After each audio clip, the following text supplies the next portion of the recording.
Good. Was everybody able to go to that? Oh, yeah. Yep. Aside from Cassius, it was same group. We got after it a little bit. I think it's important on off day to blow it out and be a little bit more competitive, be a little bit more running in. So overall, good day. Kyle Kuzma was speaking with TV's Chris Miller and said that it's going to take some time for this team to gel with a lot of new players. He said it might take 10 games, maybe 20 games. What do you think about that? And just kind of the patience it might require to get everyone on the same page. No, I agree. It'll take some time. Hopefully not 10 or 20, but I think it will take some time for us to coalesce as a group. Keeping in mind that you do have a number of new players, but also a completely new staff, new terminology, differing philosophies. So all that combined, only play 4 preseason games. So just try to get it all in. It's tough. So it will take some time, but we're going to push and try to make this progression happen a little sooner than later. What's the back? Has he been able to be at the facility? Like, kind of where is he in terms of his, I know he's got the intake testing and all that stuff. So still in the protocol, and that's probably another few days. But I think once we get through that phase, we'll start ramping up some individual stuff and go from there. And I know you've been wanting to kind of just put messages of support out there and in your conversation and everything. How do you think about when do you start sending the messages of, okay, now here's maybe what the role is on the team, here's what we would like to see. Is that way down the line after you assess physical condition or anything like that? I don't think it's way down the line. I mean, we already have some edits that we'll send to him, and obviously when he's ready, we'll spend some time away from the court, to try to help get him back to speed. But that in itself is going to take some time. And then, with the last preseason game coming up, do you think of it that way as here's our last chance to kind of test some of the things out, or talking about it's going to take some time? How do you kind of, what's the checklist for the things you want to get done by the last preseason game? Do you think of it like that? Oh, yeah, I think it's also important to see once again the carryover that we're trying to get. Although we can tweak and add some things as well. It's our last chance to play with some things before it counts. So whether that's lineups, but overall it's just let's get better. Let's be better than we were the night before. That's the most important thing. In terms of role definition, have you talked to every player that's obviously going to be waiting on Rui and Cassius, but I know coaches always have to tell people that this is what we think you should be on the team. Have you had those conversations already? Yeah, I had them, shortly after I took the job, and I think it's something you continually have to hit guys with. It's not just one conversation and that's it. And I think, sometimes it gets lost throughout the games, the season. Sometimes your roles change with, injury or illness, some type of absence, but it's got to be a continuing message, not just for myself, the staff. It goes back to also the accountability from player to player, and those groups that are playing together. What's my role with these specific lineups? So I think that's different at times as well. You're telling me before, but offensively, you haven't even put all of your package in there yet.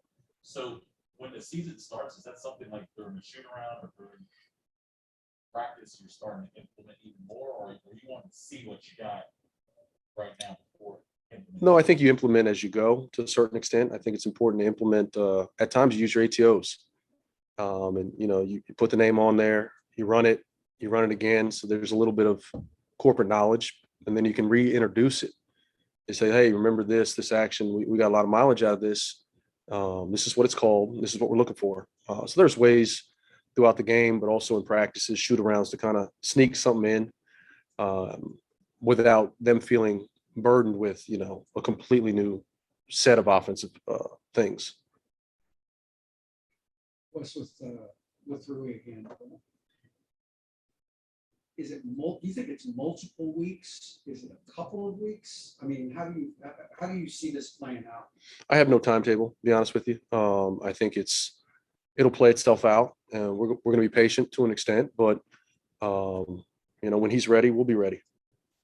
And it's almost, I know it's impossible to answer, but I have to ask anyway. So not knowing certainty when he's going to be here, how do you integrate him once he's ready to go? Well, I think the most important thing is we have to be slow and steady and be consistent. I think we've tried that approach with all of our guys, not throwing too much at them, so they don't become overwhelmed. Let's get clarity with what we're looking to get, how we want to play, what do we want to achieve, and then once we feel that the base is there, we can gradually build and add to his plate. But I think it's going to be too much for anybody to miss this much time and just throw them out there and think they're going to have success. With Spencer and Brad, I mean, I know it's 5 guys out there, not 2, but what have you seen their dynamic play out like so far? I think it's overall been good. They've shown some great stretches. They haven't shot the ball well, but I think that'll come. I'm not worried about that. And made the point the other night. We've gotten the looks that we desire. It's obviously it's a make or miss, and that's what matters. But if we continue to generate the types of shots we're looking for, I think good things will happen. Preseason stats are what they are, but you guys are the second best team in the league right now at limiting turnovers. Has that been a big point of emphasis in training camp? It has been. And I think it's, obviously it helps your defense, but it's also, we want to get a good shot every time. There's a thin line between being too conservative. So I think we can quicken our pace a little bit, get into the front court and initiate our offense a little sooner. But that doesn't mean we want to play frenetic. And I think, taking care of the ball gives ourselves a chance. All right, Coach, let's switch over to Zoom for a question. We're going to start with Christos. Hello, Coach. How are you? I would like to ask you, speaking about Spencer, what did you like most on the way that he reads the game on the floor in those training preseason games? Well, as a big guard, I think he has that advantage. He's got the burst to get to the rim. He's got size to make plays. He can see the floor. He also has a pretty good feel and understanding of not only what we're trying to run, but how it's being defended. So that gives him an advantage to see late plays, obviously to get to the rim. He can finish at a good rate, and also he can go get his own. So it's multifaceted, but I think, with his size, his ability to read the floor, it really opens up a lot of things. And also from 1 to 10, how ready are the Wizards right now? And what is your biggest concern before the regular season starts? Oh, I think the biggest concern is our mindset. It's easy to get discouraged. You haven't had the success we're looking for early in the preseason. I'm not consumed necessarily with, the losses more so than the way we've played. And to see those guys play together in stretches, that's the most important thing for me. The big thing too is to have carryover. And we say it a lot. And, at times the only thing we've seen as far as carryover is some of the carryover of bad habits. So we're still trying to break some of those. And that's going to take a bit of time. But, it's a tune-up. We have to be ready, obviously October 20th, because they count. So that mindset and sense of urgency that we've talked about at length, we need to see it. Thank you very much. All right, Coach, all set. Thank you for your time.